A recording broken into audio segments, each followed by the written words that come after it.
seriously. I think Hitler, Mussolini, but they're fools and clowns. Well, there will be, and I hear it. There's some people. I mean, who does not think that this guy is going to do exactly what he says he's going to do? Well, I think I don't understand why people are not taking him seriously. Because you read about it historically in other countries that they didn't take the people serious. In the next few minutes, you're going to hear the insults that made Trump supporters threaten to boycott taxi drivers. We've heard you talk about the former president. You have called him a fraud, a con artist. You've said he's a New Yorker like you, and you have watched this brand of BS. I think of how absurd it is. And this might be the one case where that could be it for him. It's a state case. He's sick. He is really, genuinely a sick person that somehow has been allowed into our system. We'll break down De Niro's rant, Trump's reaction, and why this Hollywood heavyweight's words are causing such a stir. But that's not all. We'll also dive into why De Niro thinks Trump is more dangerous than some of history's most infamous figures. Spoiler alert, it's not pretty. This has always blown my mind a little bit. 91% that watch this show regularly haven't subscribed. Could I ask you for a small favor before we start? If you like this show, what we do here, and want to support us, the free simple way you can do just that is by hitting the subscribe button. Does it give you some sense, not of joy, but of relief at least, that he's potentially facing some consequences? Because as you've said before, this guy's a con artist and he's gotten away with it for years. I'm not calling him, I'm tired of calling him names. He just can't be anywhere near the office of the presidency. And it's funny, I was just thinking that he actually became president. He could have done good things. Instead, he had to do it all wrong. Robert De Niro's been on a Trump bashing spree lately, and boy oh boy is he not holding back. It's like watching a heavyweight boxing match, but instead of throwing punches, De Niro's lobbing insults that would make even the toughest mobster wince. Now, you might be wondering, what's got the guy who played Jake LaMotta and Travis Bickle so riled up? Well, it turns out our Bobby's got a bone to pick with the orange man in the White House. And he's not just mad, he's madder than Joe Pesci when someone forgets to put the shine box away. During a public appearance, De Niro let loose like a bull in a china shop. He said, "It makes me so angry that this country has gotten to this point that this fool, this bozo has wound up where he has. Ouch! That's gotta sting more than a face full of aftershave, am I right?" But wait, there's more. De Niro's not just throwing playground insults, he's going for the jugular, calling Trump a con artist who doesn't do his homework. It's like he's channeling his inner mobster, but instead of concrete shoes, he's giving Trump a verbal beatdown that would make even the toughest guys in Goodfellas say, "Whoa, take it easy."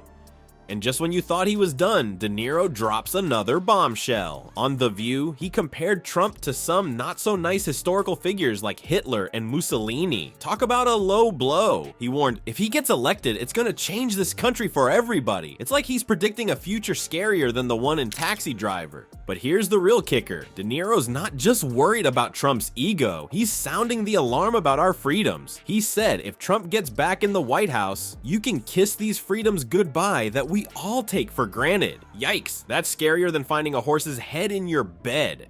For everybody. And they might think that it's going to make their life better, or they just want to, excuse my French, they just want to with the rest of the country. And then what? We're going to sit around and say, what? We told you so? Or whoever, I told you so? It's going to happen. If he gets elected, it's going to change this country. You've played a lot of bad guys. Would you ever play Donald Trump? Never. There's nothing about him, there's not one redeeming thing in him that I can see, ever. As De Niro's rant goes viral, you can almost hear the collective gasp of MAGA fans across the country. It's like watching a bunch of angry Oompa Loompas realizing their orange leader isn't all he's cracked up to be. They're probably foaming at the mouth like rabid chihuahuas, screaming about liberal Hollywood elites and threatening to burn their Goodfellas DVDs. Same thing.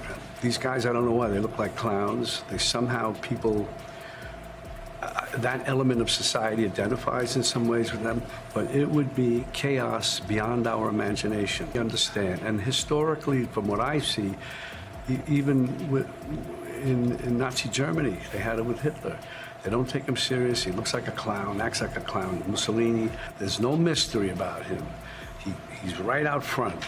And what he says is what it'll be if he becomes president. Do you think our democracy is at risk in this election? I think that it is. Well, folks, just when you thought Robert De Niro was done giving Trump a piece of his mind, he decided to take his show on the road. And boy, did he pick a spicy location for his next performance. Our favorite tough guy swapped the red carpet for the cold steps of a Manhattan courthouse. But he wasn't there to film a sequel to The Irishman. Nope, De Niro was staging his very own protest during Trump's hush money trial. Talk about a plot twist. Now you might be wondering, what's Bobby D doing at a courthouse? Well, he didn't come alone. He brought along 2 Capitol Police officers who were there during the January 6th mess. It's like he was assembling his own Avengers team to fight the Orange Menace. But De Niro wasn't just there to look pretty and wave at the cameras. He had some choice words for the Donald. He told reporters that if Trump gets reelected, he will never leave the presidency. Yikes. It's like De Niro thinks Trump is that annoying house guest who just won't take the hint and go home. And if you thought this was just going to be a quiet little protest, think again. Our boy Bobby got into a heated shouting match with some MAGA fans. He called them gangsters, which is pretty ironic coming from the guy who played Al Capone. It was like watching a real-life version of Goodfellas, but with more red hats and less pasta. Of course, Trump couldn't let this slide. He fired back at De Niro faster than you can say, "You talking to me?" Trump mocked De Niro's career, saying his movies and brand have gone way down in value since he started getting political. Ouch. It's like Trump thinks he's a movie critic now. Maybe he's gunning for Roger Ebert's old job if this whole politics thing doesn't work out. The whole thing turned into a media circus. Reporters were probably tripping over themselves to get the best view of Hollywood royalty duking it out with MAGA Nation. It was like a pay-per-view event, but instead of boxing gloves, they were throwing insults and political jabs.